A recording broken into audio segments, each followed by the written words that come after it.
श्री महाकाल।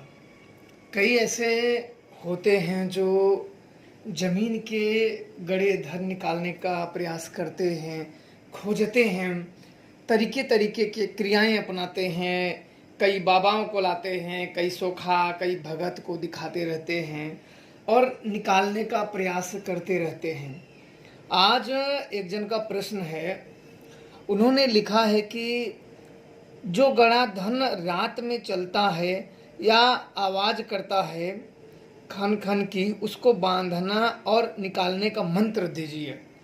मतलब जो धन चलता हो रातों को, जो धन ये बता रहे हैं वो जैसे हंडे में होते हैं और मटके में होते हैं, तो वो रात को सुनसान जब हो जाता है तो कई लोगों को ये देखने को होता है कि वो जहाँ से चलता है जमीन फट जाती है, आवाज़ उसमें सिक्के की आती रहती है, वो दिखता भी है और उसे कोई पाता नहीं। उसे जीवधारी कहते हैं। आप लोगों को मैं बता दूं, और आपको जो आप निकालने की बात करते हो तो ऐसे जीवधारी जान लेते हैं। बहुत बार में ऐसे बुजुर्ग लोग कहें कि किसी का ये जो सबसे बड़ा लड़का होता है उसकी बलि लेता है, या कोई कई प्रकार की ऐसी धारणाएं बनी हुई हैं जो बुजुर्गों ने अलग अलग तरीके की कहानियां बनी हुई है। पर इन कहानियों को छोड़ के अगर हम निकालने की बात करें तो जीवधारी पैसा किसी को नहीं मिला आज तक। कोई जो निकालने का प्रयास करता है उसकी मृत्यु निश्चित है। इसलिए आप धन के चक्कर में या निकालने के मंत्रों के चक्कर में मत पड़े। ये छोटे मोटे कोई क्रिया से या मंत्र जप करने से ऐसा नहीं होगा, वो मार डालेगा।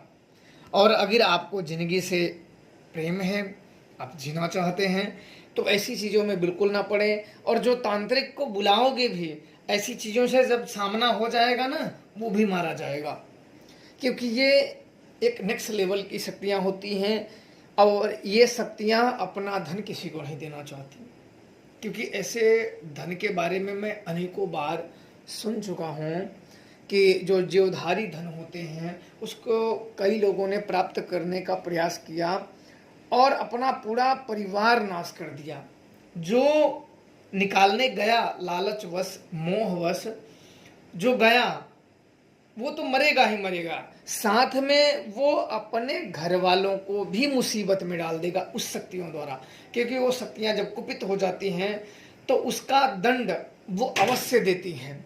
और ये शक्तियां, आपको ऐसा मत समझना कि इसमें कोई भगत ओझा या कोई निकाल देगा, इससे आपको कोई नहीं निकाल पाएगा। कहना अलग चीज होती है और करना अलग चीज होता है। कहने में और करने में जमीन आसमान का फर्क होता है। कहने में क्या गया, कुछ भी कह दो, पर उसे जब करने चलो ना, कई ऐसे आज भी लोग दुखी है ना, भूत से देखो, छोटे छोटे भूत नहीं छोड़ रहे हैं। और जीवधारी जो धन लेके अपना चलता हो, कई लोग ना जमीन जब खनते हैं तो अंदर अंदर धन चलने लगता है, उसे जीवधारी कहते हैं। और उसे निकाल पाना इतना आसान नहीं होता है। जिसके पास प्रबल विद्या हो और इष्ट कृपा हो, गुरु कृपा हो, तभी ये भगत वगत, ओझा ओझा, ये शक्ति बुलाने वाले और छोटे मोटे दो चार मंत्र सीख के आप अपने जीवन को समाप्त करने का ही प्रयास कर रहे हो, या तो मरने के लिए तुले हो। और अपने तो मरोगे ही मरोगे, उसमें कोई दो राय नहीं है। अपने तो मरोगे ही मरोगे, अपने साथ अपने परिवार वालों को भी मुसीबत में डाल दोगे। इसलिए मैं तो यही कहूँगा कि ऐसे किसी भी मंत्रों के चक्कर में बिल्कुल ना पड़े कि कोई अगर दे दे तो ये चटर पटर मंत्रों से कुछ नहीं होता है। और ऐसी चीज़ें बिल्कुल ही विनाश करके ही छोड़ती हैं। इसलिए सदैव ऐसी चीज़ों में, लालचों में बिल्कुल नहीं आना चाहिए कि हमें जीवधारी निकालना है। क्योंकि ये जो शक्तियाँ होती हैं ये बड़ा लंबा अपना शत्रुता निभाती हैं। ये मौका पाते ही वार कर देंगी। आप कितने समय तक बचोगे? जब इनको मौका मिला, जिस पे मिला आपके परिवार में, उस पर वार कर देंगी। इसलिए ऐसी शक्तियों को ना ही छेड़ा जाए तो ठीक है। और ऐसी शक्तियां छेड़ने के बाद बहुत घातक परिणाम देखने को मिले हैं। परिवार तक का मैंने बता दिया ना कि लोगों का परिवार तक नाश हो जाता है। तो आपने जो जानकारी मांगी उसे जीवधारी होते हैं वो पैसा जो जीव मांगते हैं, कई लोगों ने बलि भी दिया है। कई लोगों ने कहा 3 घोड़े की बछिया अलग अलग जो होती है, पर कई लोगों ने दिया लालच, क्योंकि बहुत होता है ना जब दिमाग के अंदर लालच उत्पन्न होता है ना तो व्यक्ति का विवेक, सोचने समझने की शक्ति चली जाती है। फिर वो वही करता है अपने लालच के वशीभूत आके, वो वही करता है जो लालच उसे कराना चाहते हैं, जो वो देखना चाहता है कि इस काम द्वारा हमारी लालसा की पूर्ति होने वाली है, तो वही करता है। इसलिए ऐसे धन से बिल्कुल दूर रहें, ऐसे किसी मंत्रों के चक्करों में ना पड़े, नहीं कुछ नहीं होगा। जिस दिन सामना होगा एक भूत भी मार डालेगा, और मंत्र देने वाला तो खुद ही नहीं जाएगा, नहीं जो देता हो मंत्र कैसे देता हो उसी को लेके जाओ, निकलवा लो।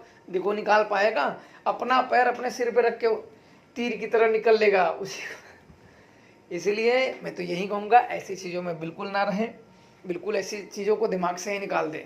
खुश रहेंगे, प्रसन्न रहेंगे। जय श्री महाकाल।